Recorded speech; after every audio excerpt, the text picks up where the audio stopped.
Hello friend, আজ থেকে auto রিডায়ালের facility 50 বার 100 বার automatic ওয়েতে মোবাইল ফোন থেকে রিডায়াল হবে। 4 মিনিট 5 মিনিট অন্তর অন্তর। আমরা প্রচুর মানুষ আছি যারা ডাক্তারখানায় নাম লেখাতে জন্য আমাদের খুব প্রবলেম হয়, ফোন করতে হয়, ফোন কাটতে হয়। তো চলুন আমরা এক ক্লিক একটা সেটিং দেখে নিই।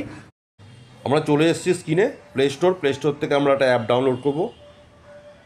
দেখতে পাচ্ছেন আমরা নিচে সার্চ বার আমরা ক্লিক করে টাচ করে নিলেই আমরা ওপরে আমরা লিখব। আমার যেহেতু এটা সেভ করা আছে, আমারটা ওপেন করলেই হবে। অটো রিডায়াল একটা বলে অ্যাপ, একটা ওপেন করে ঢুকলাম ভেতরে, আপনাদের এটা করে নেবেন। ওপরে ফোন নাম্বার, যে নাম্বারে আমরা ফোন করব, দেখুন তার নিচে যে নাম্বার অফ কলস যেখানে আছে আমরা কতগুলো ফোন করব, এবং ডান দিকে বাঁ দিকে অ্যারো চিহ্ন আছে, আমরা বাড়াতে পারি কমাতে পারি, 50 100 আমরা করতে পারি। তার নিচে যে অপশনটা আছে সেটা হচ্ছে ইনভ্যালিড বিটুইন কল, কত সেকেন্ডের গ্যাপ দেবো আমরা, আমার যেমন 5 সেকেন্ড যেমন দেওয়া আছে, আমরা দিয়ে সেটা স্টার্ট করলেই আমরা কিন্তু ফোন করতে পারবো। Thank you.